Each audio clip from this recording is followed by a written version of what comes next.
This is Optimal Relationships Daily, episode 733. Are you covering for your partner's relational malice? If so, stop it and allow them to feel the brunt of their actions. By Lisa Merlo-Booth of lisamerlobooth.com. Hello, everybody. How you doing today? Happy 1st of July. I am your host, Greg Audino, and in case you have not heard somehow, I narrate blog posts to help you improve your relationships one day at a time.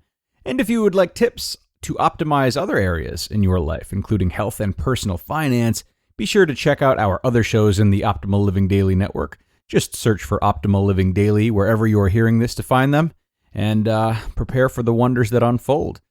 Right now, though, we are going to get right into our old pal Lisa Merlo-Booth's post and start optimizing your life. Are you covering for your partner's relational malice? If so, stop it and allow them to feel the brunt of their actions. By Lisa Merlo-Booth of lisamerlobooth.com. I've heard so many stories through the years of people covering up for their partner's rude, violent, insensitive, arrogant, and general mean-spirited behaviors that I'm a bit shell-shocked from them. Here are several real-life examples I've heard, seen, or experienced over the years. Although names and identifiable details have been changed, the stories are true. Number 1. Karen and Fred are at a party when their son runs up crying because his brother just hit him. Fred becomes furious. His face turns red, and he demands that his other son come over to him. Right this very minute, you! When his son comes over, Fred grabs him by the arm and yanks him away from the guests, yelling at him the entire time. Karen looks at her friends and says, "His bark truly is worse than his bite." She then moves on to tell a comical story to lighten the tension. When her husband returns, she acts as if nothing happened and tells him she's glad to see him. Number 2. Barbara and Stan are at a large family gathering, engaging in a large-scale discussion with everyone at the table. Barbara offers an opinion that differs from Stan's. Before she knows what happened, Stan throws his drink all over her. Barbara makes light of it and pretends Stan was being playful. She later acts as if nothing happened, and the incident is never discussed again. Number 3. Betsy and John are out to dinner with friends. John is ferociously flirting with Betsy's friend, who is starting to feel uncomfortable. When Betsy's friend tells her that John is hitting on her, Betsy tries to brush it off by saying that's just how John is. She swears that John doesn't mean anything by it. When her friend tries to stress how disrespectful it is to Betsy, Betsy laughs it off and says it's just a game she and John play with one another. After all, she points out, she's the one John will be going home with. Number 4. Greg and Brenda are browsing through stores one afternoon looking for clothes for Brenda. When a salesperson doesn't respond in the way Brenda wants, Brenda becomes enraged. She begins to yell at the store clerk, call her names, and to become very intimidating. Greg does the best he can to calm Brenda down and is finally able to coax her out of the store by joining in Brenda's story that the sales clerk was rude. He tells Brenda they should go spend their money in a store that will treat her better. He never once addresses Brenda's behavior. He is just relieved that he got her to settle down. When we try to cover for our partner's obnoxiousness or meanness, we block life's natural consequences from hitting our partner, and instead, we take the hit. This is not helpful to us or our partner. Women often do this in an effort to not make people uncomfortable and to protect their partners from being seen as a jerk. Men do this more often out of fear of their partner's reactions to his setting a limit.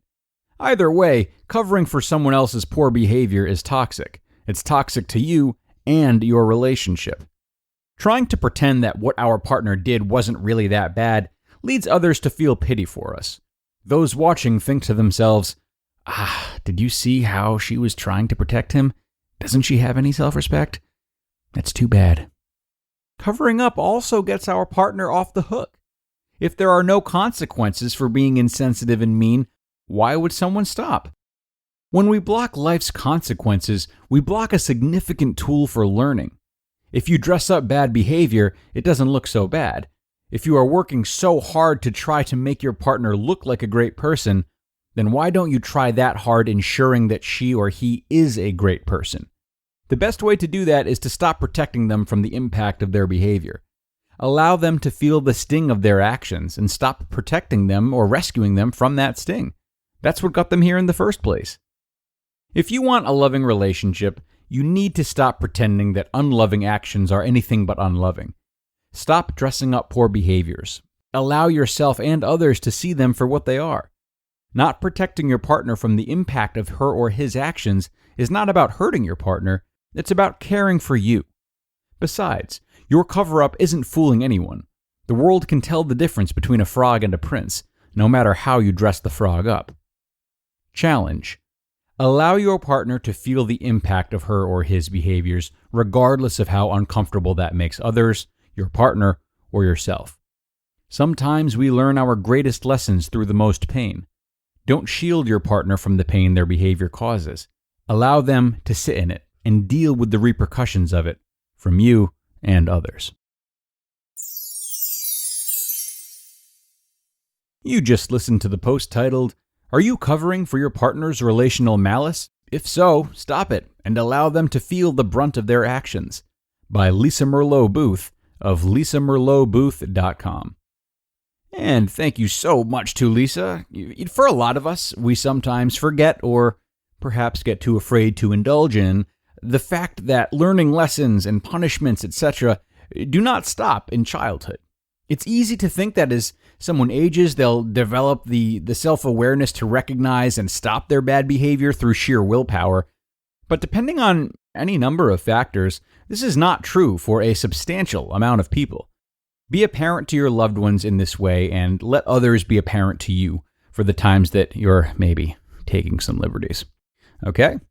And now, folks, we are going to head out of here for today.